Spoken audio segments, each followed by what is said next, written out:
This open letter is for Arian, Naderi Azad, my sister's son.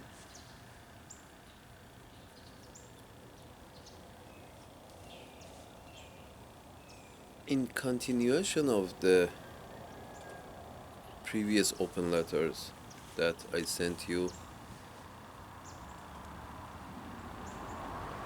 here's the thing, Arian. What I'm trying to do here is not really about money.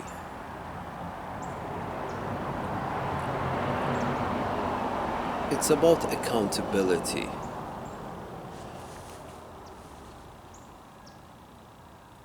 It's about accountability. It's about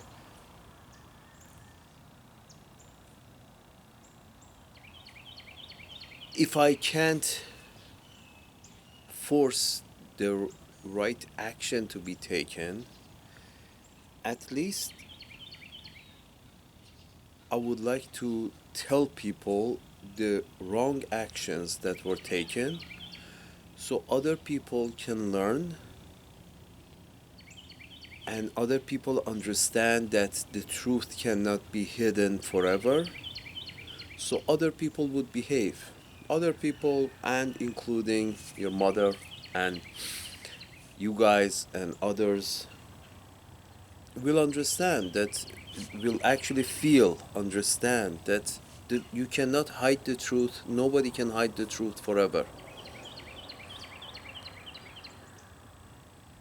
And the truth will eventually come out. And it's better that we all behave ourselves, do the right thing when it gets down to it, when it's our opportunity, our chance to do the right thing. We should do the right thing, and we should not do the wrong thing, hoping that our wrong will never come out, hoping that the truth will never see the light of day, and hoping that we can, somehow cover up the truth and, make up stories and as we go along in order to get what we want and screw other people, and nobody gets to hear about it, what we have done. This is my point. This is one of the main reasons I have made these videos, because I have seen so many injustice and abusive behavior and opportunistic behavior and parasitic behavior from your mother and your father, and stupid behavior from my own father, that I feel all this should come out, all this information should come out in order for other people to take a lesson.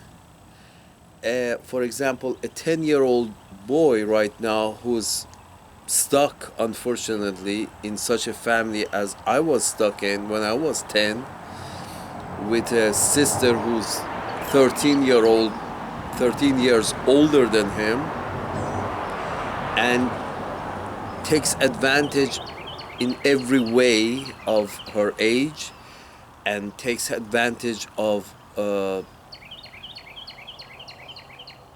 father's sexual immorality, like our sister did.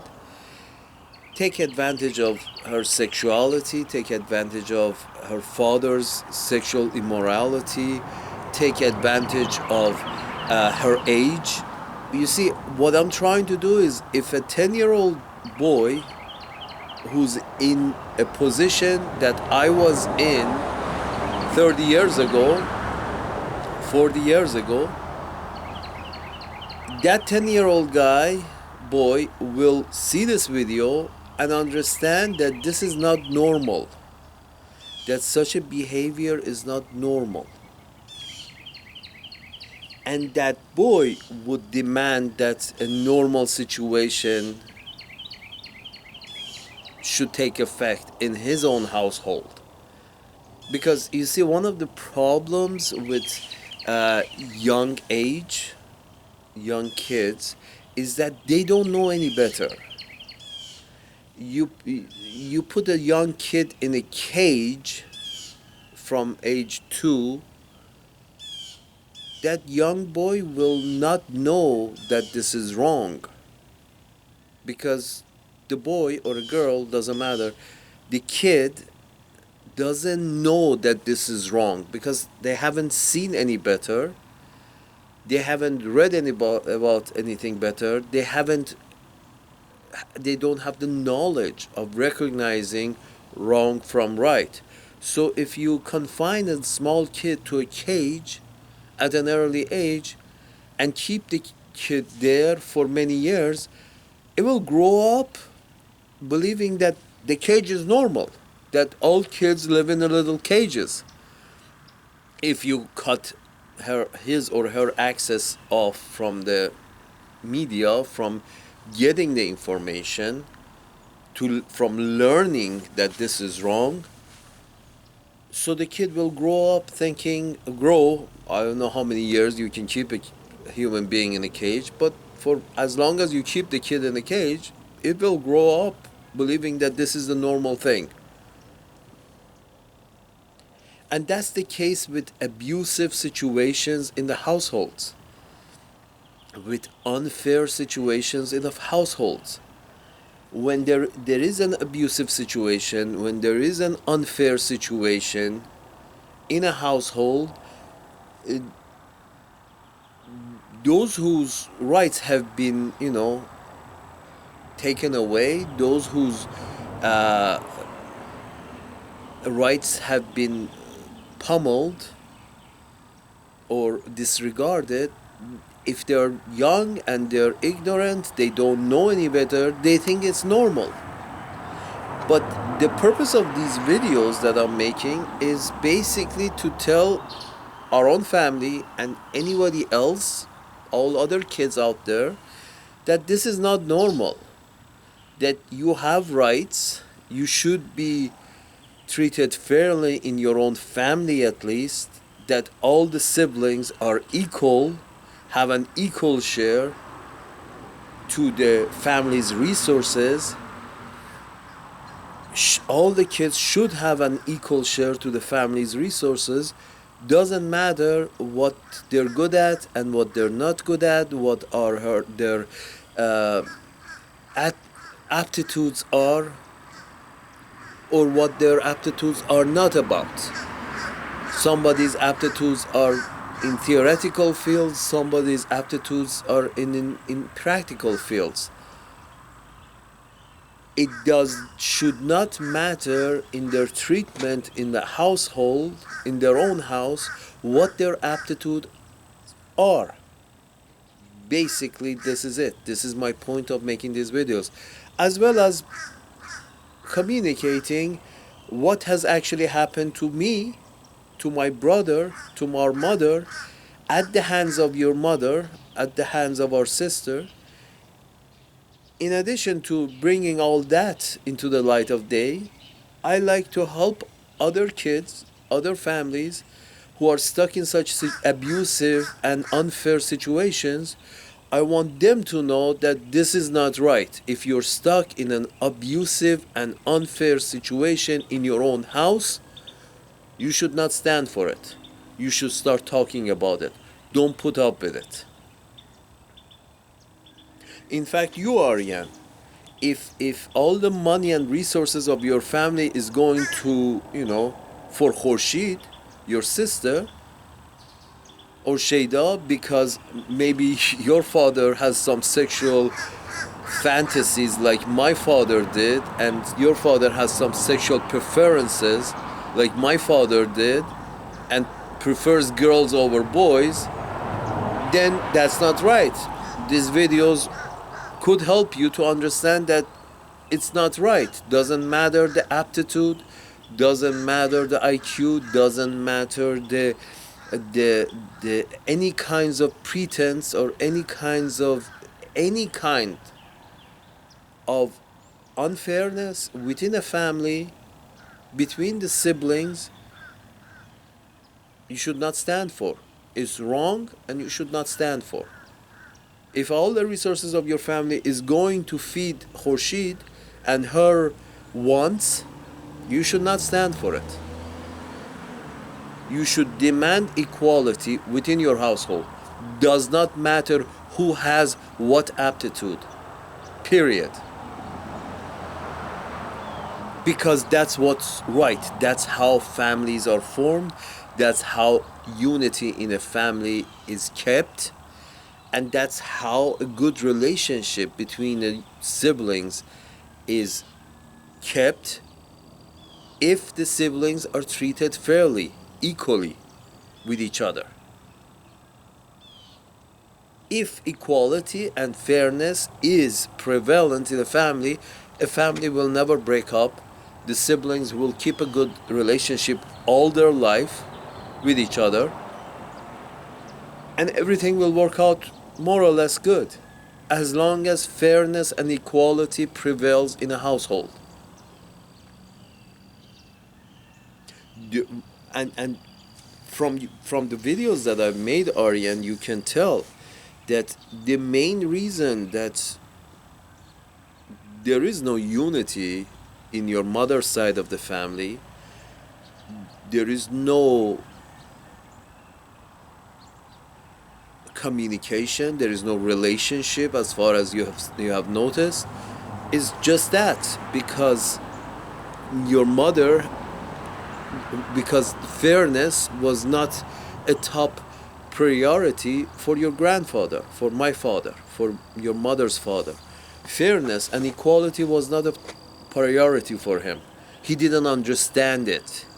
He looked at his children like cows and thinking that this cow produces this much milk and I like that milk, so I'm gonna feed that cow more, and the other cows I don't like the kind of milk they produce, so I'm gonna feed them less.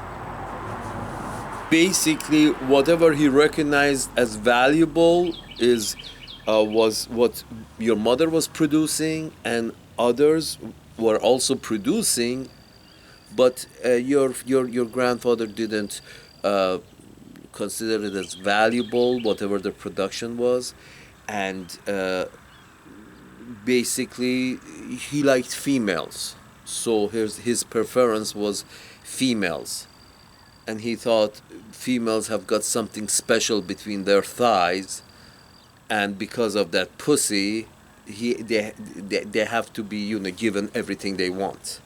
This is some odd kind of mentality that your grandfather had and still has. The fucking guy is odd. He has lost his marbles. Not recently. He lost his marbles since, I guess, since he was a kid. So here's the situation. For example, I'm telling you all this. I've said many of these. I've said them before, but I like to say them again.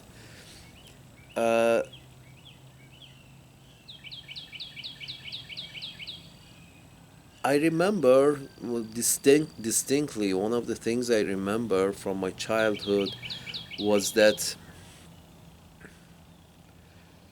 we were living in this single-story house had a big garden in front of it, and it was a single story, so we had this patio also in front of the rooms that you could walk around. And I remember your mother used to, not only her door was always locked, and not only we couldn't use any of the stuff that was purchased for her, not only we couldn't use any of the stuff that was purchased for her, but also she would steal our stuff and take it to her room and lock her door. So our stuff, our things, our resources will also get lost in her room.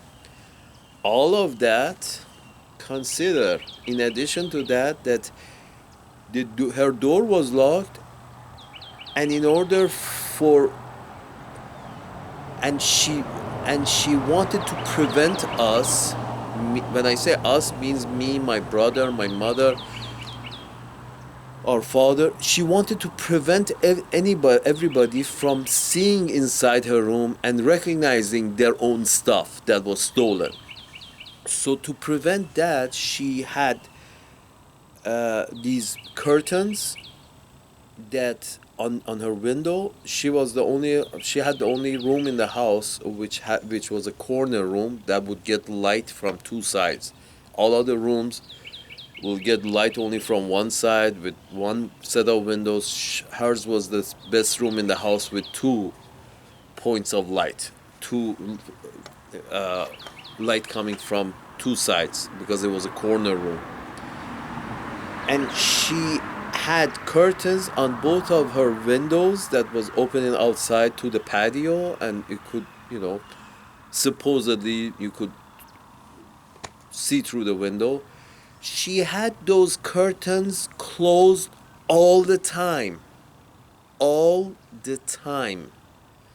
Up to the corners, as if like nothing, absolutely nothing should be seen inside. Add to that the fact that even when she went to the bathroom, she would lock her door. And we are not talking about a 7-year-old or a 10-year-old or a 15-year-old who likes to lock her door. No, no, no. We're talking about a 27-year-old who comes home at 11 o'clock, 12 o'clock at night and, grabs a towel, goes to the bathroom to wash off the Muslim boy's cum off her body, and while going to shower, going to the bathroom, make sure, first of all, when she comes home, she unlocks her door, goes inside, grabs her towel, comes out, and locks her room again and goes to the shower. Comes back out, opens her door, goes inside, comes back out, locks her door, goes, takes a shit in the bathroom, comes back, opens her door, and goes inside. When she wants to sleep, locks her door and she sleeps. And she's the only one in the family who does this. Nobody else does this. Don't you feel, Arian, it's odd that your mother is living in a house that nobody else in the house locks their door? Everybody else is behaving normally.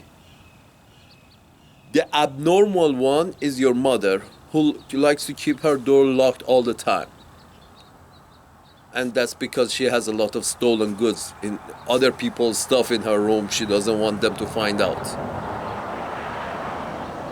And on top of that, she's so selfish that whatever the resources of our house has been spent on purchasing stuff for her, she doesn't want anybody else in that household to use her stuff. Do you understand how odd your mother is?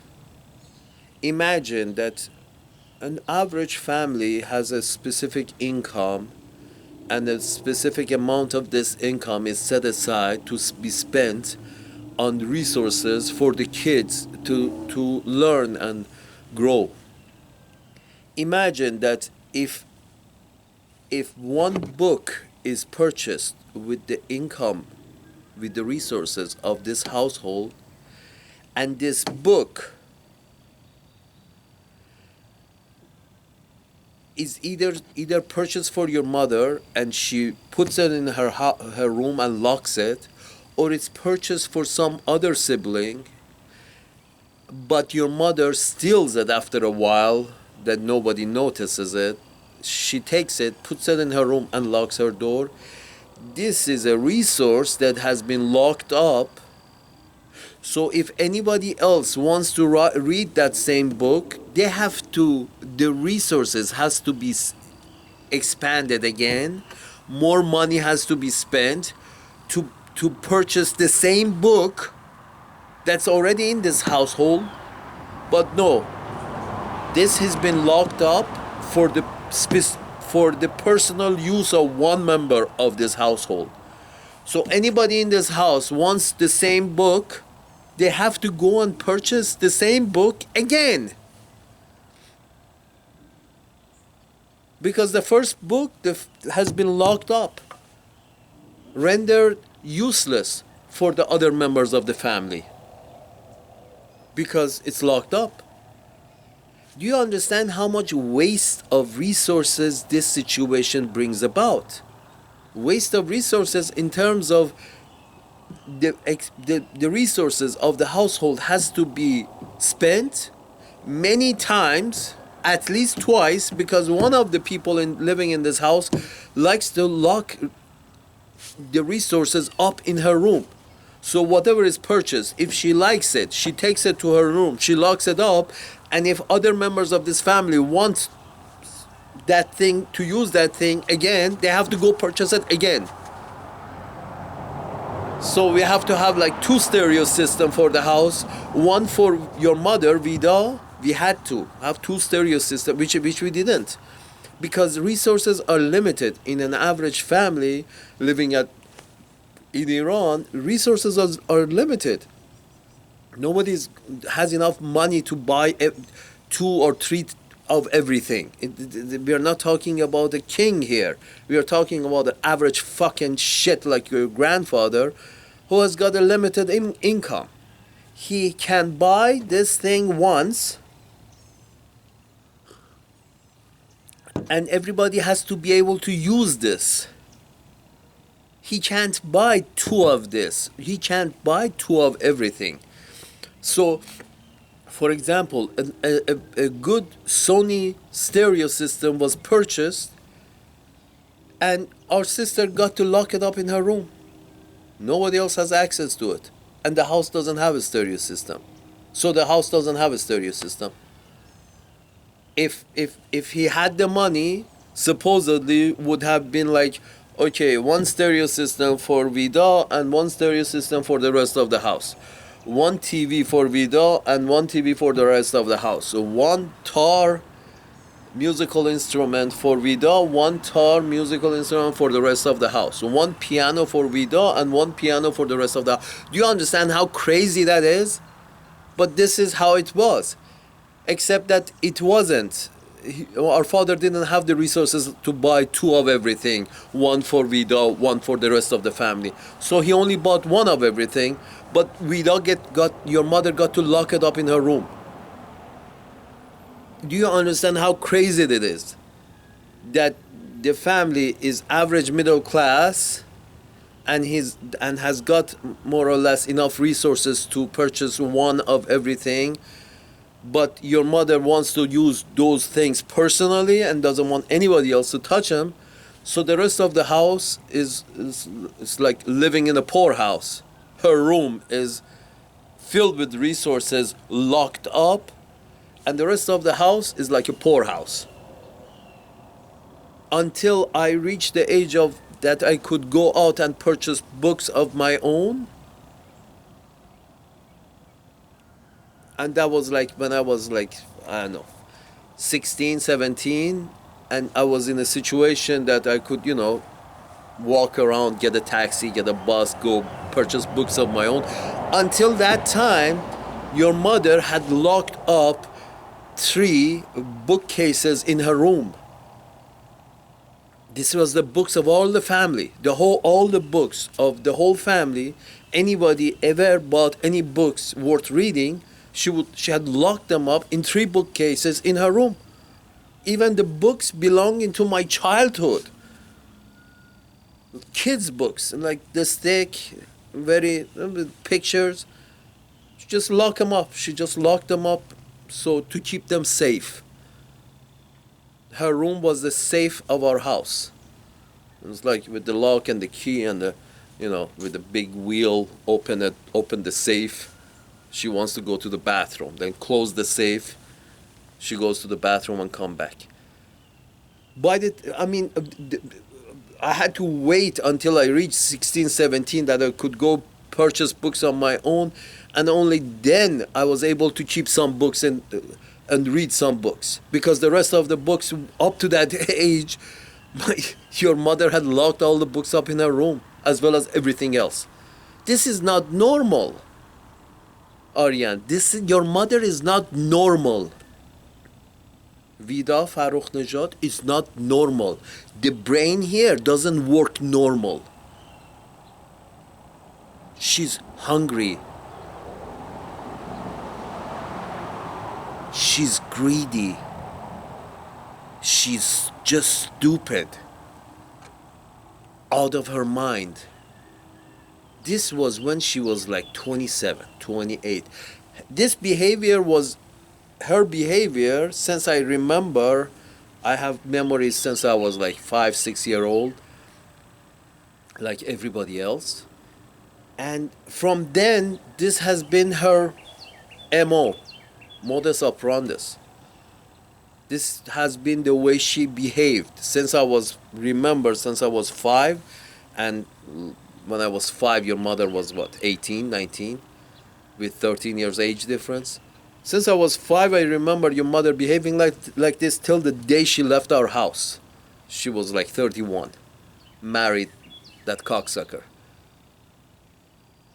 But and when she married, she didn't ask me or anybody else in our family to help, load her room to take to the Muslim guy's house. No, no, no. She did it overnight, in secrecy.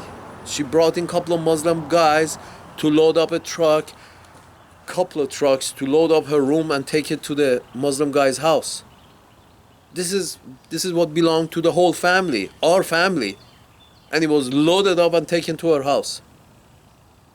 And then that was not enough. Because once she did that, she returned to get more. She started with, stealing small stuff from my room. Whatever she saw, nobody's looking, she would grab and put it in her purse or her pocket, which I caught her a couple of times with a deck of playing cards that I had, and she took it, just took it out of my room, just took it. I never saw it again. Then later on I saw it in her house. Then I asked my parents if they gave it to her. They said no, we didn't give it to her. Just takes off with whatever she likes. And then the wine chalice. It's like sticky fingers. It's like crazy. Your mother is nuts. Vida Farukhnejad, your mother, or now that her married name, Vida Naderi Azad, is nuts. And for this specific reason, that she has sticky finger, that she's a thief with no moral, for this specific reason, is that your father married her. Because he saw that she's a thief with sticky fingers who has no morals and is stealing from her brothers, wants to steal from her brothers, could be dependent on to steal from her brothers in the future. For this specific reason, that your father saw that he can depend on your mother to continue being a thief with no morals. When I say a thief with no morals, what I mean is there's a normal kind of thief that steals from people they don't know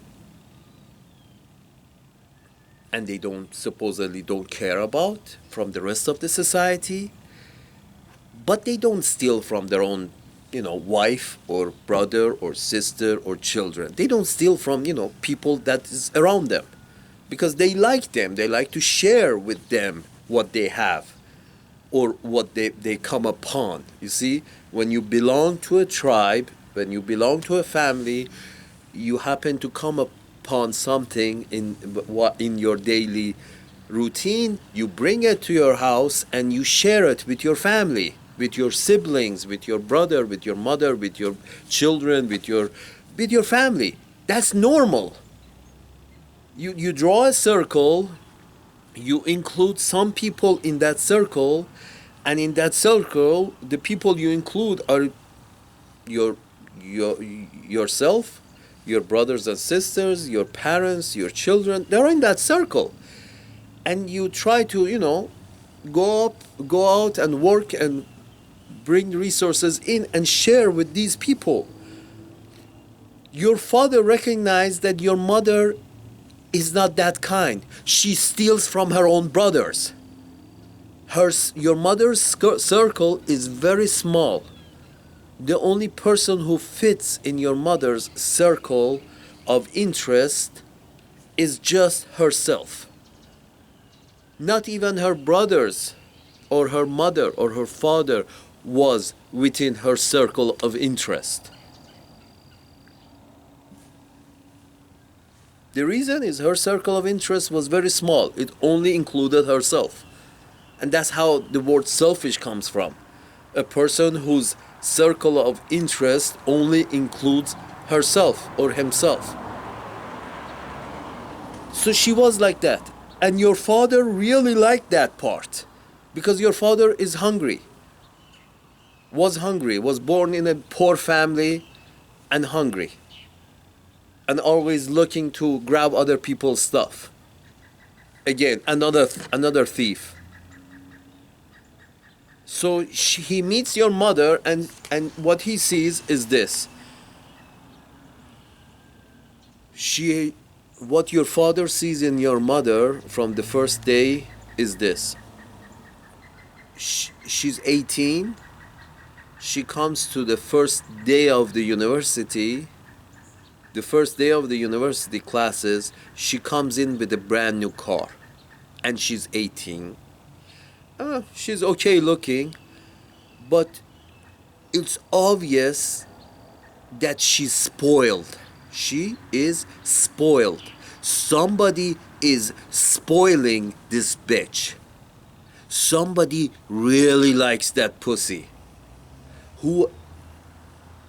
Logical. Whoever is making money in that household, this is what your father is thinking. Whoever is making money in that household really likes this pussy because it's providing the best of everything to this pussy.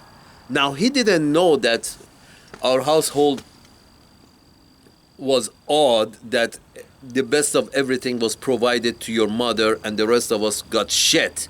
He didn't know at that time, I guess. All he cared about that is your mother is spoiled and is getting everything she wants, the best of everything. So he said, hey, I'm going to jump on that pussy because I want the best to happen to my dick. I want the best for my dick. So I'm going to jam my dick in that pussy because I see that pussy has got everything, has got the best of everything.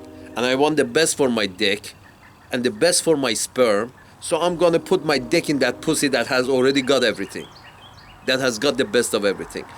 As simple as that. We are talking about animal instinct. Animal instinct of survival and reproduction. Animal instinct of survival and reproduction. That you want to survive and reproduce as much as possible. You want to spread your sperm on someone that has already got everything and you feel can get everything that you want, that is necessary for survival and reproduction. So that's why your father was interested in your mother. Your father didn't fall in love with your mother. There was nothing to fall in love with. I know my sister. I lived in a house for 20 years with her. I tolerated her for 20 years as a housemate. Everybody in our house tolerated her as a housemate for 30 years that she was living in our house. Let me put it this way so you understand. Of every 10 fights that took place in our house every month, and we had a lot of fights, and it will become clear why we had so many fights. Of every 10 fights that we had in our household every month, 8 of them, one side of the fight was your mother. You see, to have a fight, you need 2 sides. So of every 10 fights that we had every month in our house, 8 of them, one side of the fight was your mother. So your mother was fighting with Farokh, my brother. She was fighting with me. She was fighting with my mother. She was fighting with our father. because she wanted everything to her liking. Fuck everybody else. So she had to fight. So we had to fight her because we wanted something normal, but she wanted everything for herself. So of every 10 fight, 8 of them involves your mother. Two of them, two of those fights involve other members of the family, but usually of those two fights were also about Vida between the other members of family. Basically, to put it simply, your mother fights with our father and gets what she wants. Now our father had to fight me and let me know that he's willing to give everything to your mother, and I have to do without. Or or your mother would send, after fighting with our father and forcing him to give her whatever she wanted, whatever it was, who knows, then she would send our father to fight me or my brother or my mother and to tell us to back off because he wants to give whatever your mother wants to her. She would never fight us herself directly. Very rarely. She did fight us, me and my brother and my mother, but not that. Most of the time, she would just send our father to fight us for her. This is how your mother operates. And our father was so. He had such a hard on. I mean, his dick was hard for her all the time. So he would actually come and fight. Just recently, over the distribution of the final distribution of money that belonged to our family. She never spoken on the phone with me. Your mother never spoke on the phone with me. She just gave the phone to your father and told him, to my father, and told him what to tell me.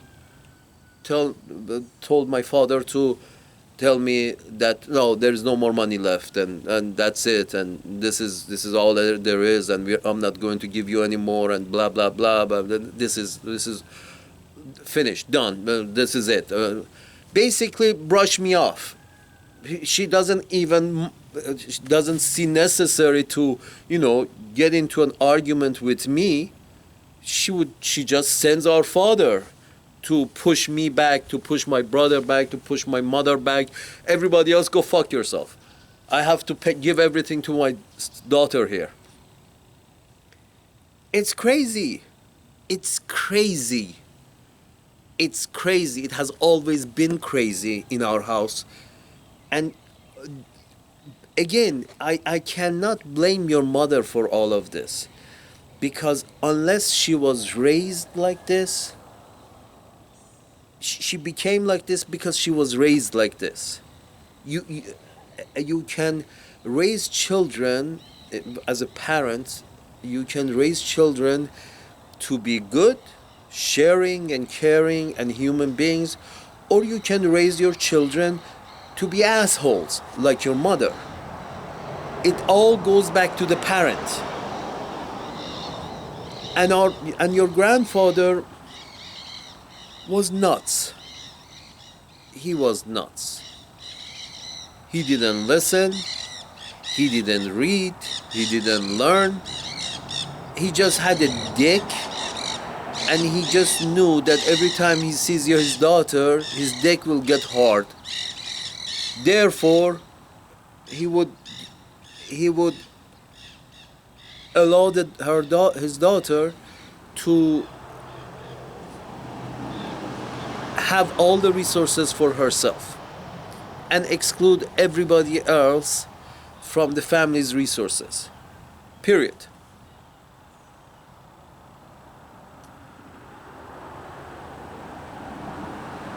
All the resources for your mother, his daughter, to the exclusion of the rest. So the main culprit, the main problem in our family was our father, my father, and his lack of brain, understanding of how humans are raised, how humans are brought up properly. How do you raise a child so it wouldn't become so selfish and self-centered as your mother? He didn't understood any of this shit. And then your mother was to an extent to blame, because I mean, at least after the age, I don't know, 14, 15, she could have learned on her own how to be a human being. Our father didn't help her to understand how to be a human being, but your mother could have learned how to be a human being, sharing and caring and being a human, fucking human being, but she didn't. She refused to learn how to be normal, how to be human. She refused to learn. So she stayed as spoiled as she was when she was 6. At 60, she still behaves like she's 6. Everything for me, everything for me.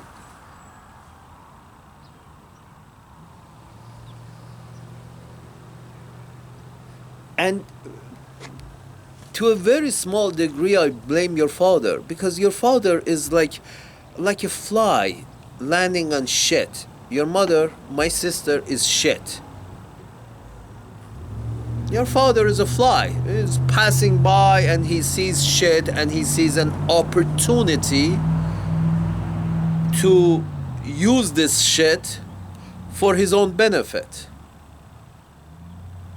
A fly which lands on shit. He knows it's shit. I don't know if the fly knows it's shit, but your father knew what your mother is. As far as being spoiled and being self-centered and being this and being that. But he made a gamble. He took a risk. Your father took a risk. He took a risk in the sense that he believed that if he can somehow leash this spoiled, useless dog, then he can use this spoiled, useless dog to come after our family's money.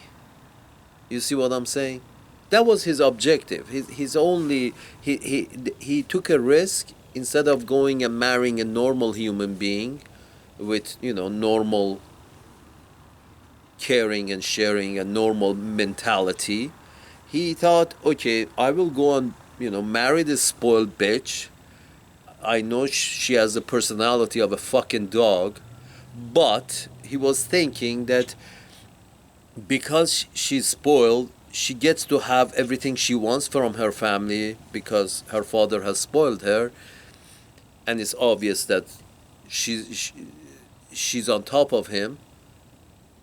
And his only calculation was, all I have to do is, after I marry this bitch, I leash her like a dog, so she will take orders from me as her husband, and then I'm good. As long as she takes orders from me, I will take her to her family and have her bark all day long and grab money for me from her family and bring it to my house. This was his objective. And this is what he finally was able to execute. The rest of it is bullshit. The rest of the story is bullshit. What happened to me and what happened to Farouk and India and Iran and Farouk in France and all of that. The rest of it is bullshit. The fact is, your mother was spoiled and your father was intrigued by the fact that she's spoiled and there is a chance that he can get his hand on all of our family's money through this spoiled girl. All he has to do is be able to train this spoiled girl, leash this spoiled girl,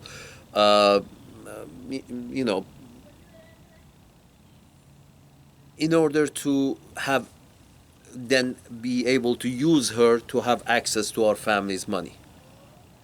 That's it. She was a tool for him, for your father. And the reason your father looked at life like that is because he was hungry. He was from a poor family whose own father mostly concentrated on quantity rather than quality. So your grandfather from your father's side of the family concentrated on reproducing more instead of reproducing better, instead of saving money or having a better quality children. He was concentrating on reproducing more, so he, as soon as he makes a little money, he goes and gets a second wife and has 3 4 children by a first wife and 3 4 children by a second wife, and try to, increase the quantity rather than quality. So a person being raised in such a household is becomes hungry. It becomes material goods becomes everything for him. So when material goods becomes everything for a person, and then when he goes to the university and sees a spoiled girl comes to the university on the first day with a brand new car, and when she opens up her bags and she sees she's got the best of everything, the best pencil and the best pens and the best rapids and the best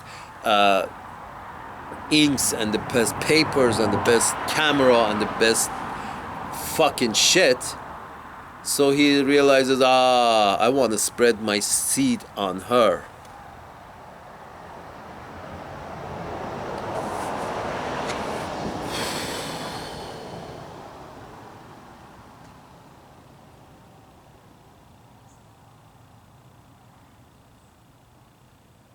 All our life we had to just fight with your mother just to get our own share.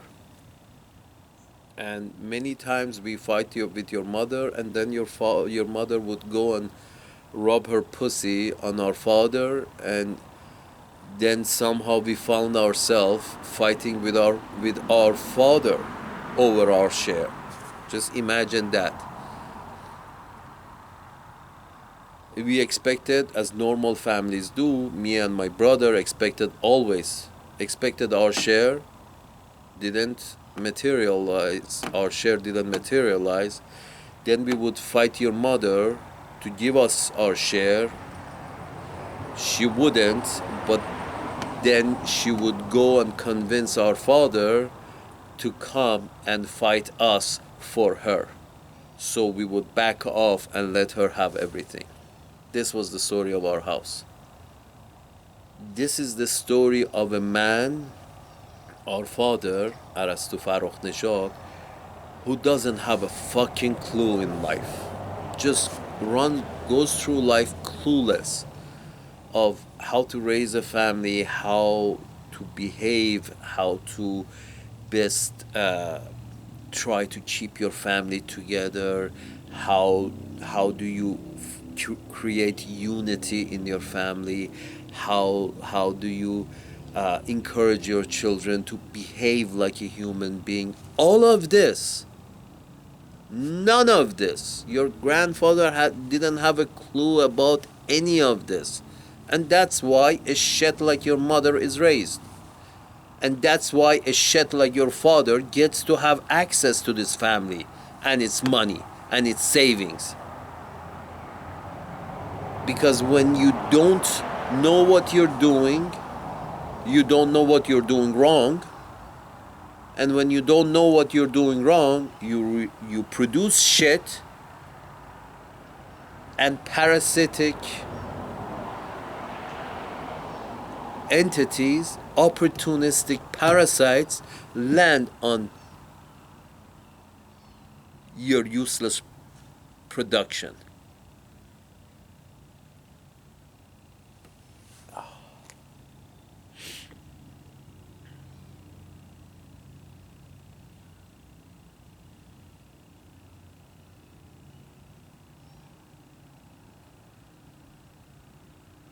Just the fact that your mother thinks material goods are more important than a good relationship with her brothers, just that fact shows how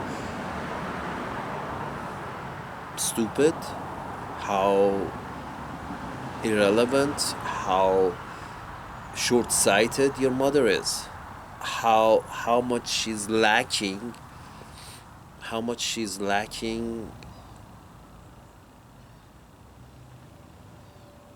in common sense. Because common sense says you keep you try to keep your family close to, for a rainy day.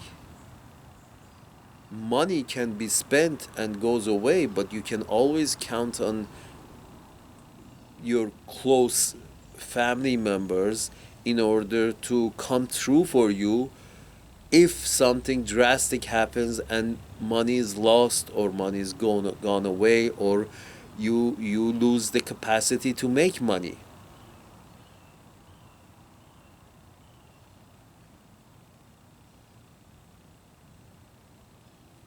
I it's logical that relationships are always much more important than money, especially relationship with people of your own blood. But your mother never understood this. This is not me making these videos because of money. This is me making these videos for justice, for accountability. If I don't talk about this, nobody else will. And all the shit that your mother has put me through in my life, on all the shit that your mother has put all of our family through, would go unnoticed. And that's not fair. That's not accountability. That's not fair. That's not fair to my mother. That's not fair to my brother. That's not fair to me. That's not even fair to our father. Because your mother put everybody through shit. Why? For the simple reason that when one person wants the share that belongs to everybody else, when one person wants everybody else's share, she has to basically fight everybody and put everybody through hell and shitty the whole relationship between everybody until she can get her hands on everybody's share.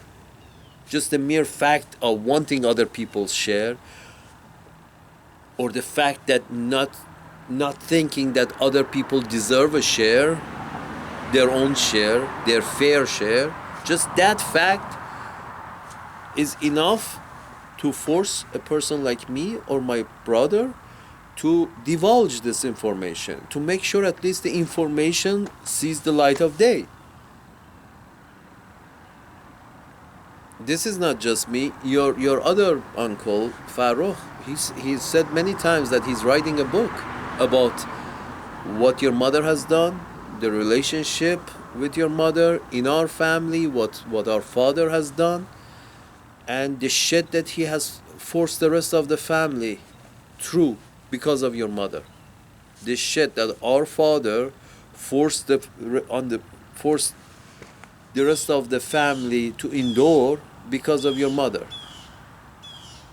When a father decides that all his resources should go to one of his children, that means he's basically forcing the rest of the family to suffer needlessly. That has to come out.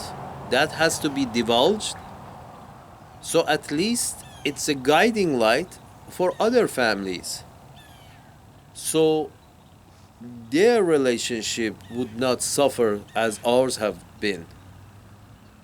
So their children would not suffer as I have, as my brother has.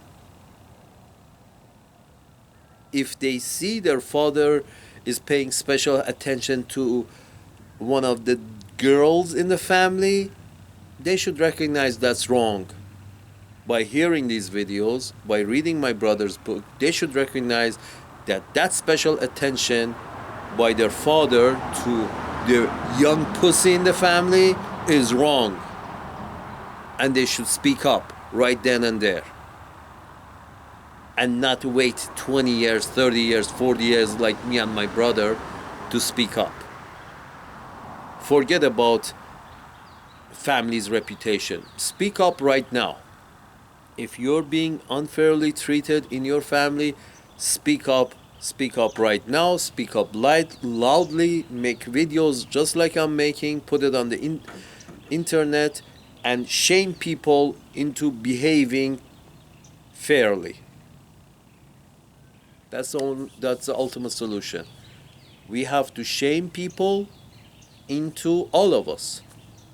That's what all the protest is all about, from Hong Kong to United States to France to everywhere. That's what protest is. Shaming people into doing the right thing. This is a protest. And a guiding light for other people who are being unfairly treated in their families, like me and my brother have been. And this will help them to understand that they're not alone. They're not alone, and this happens. It happens in some families, few families, but some families, and they should not tolerate it. They should speak up against it.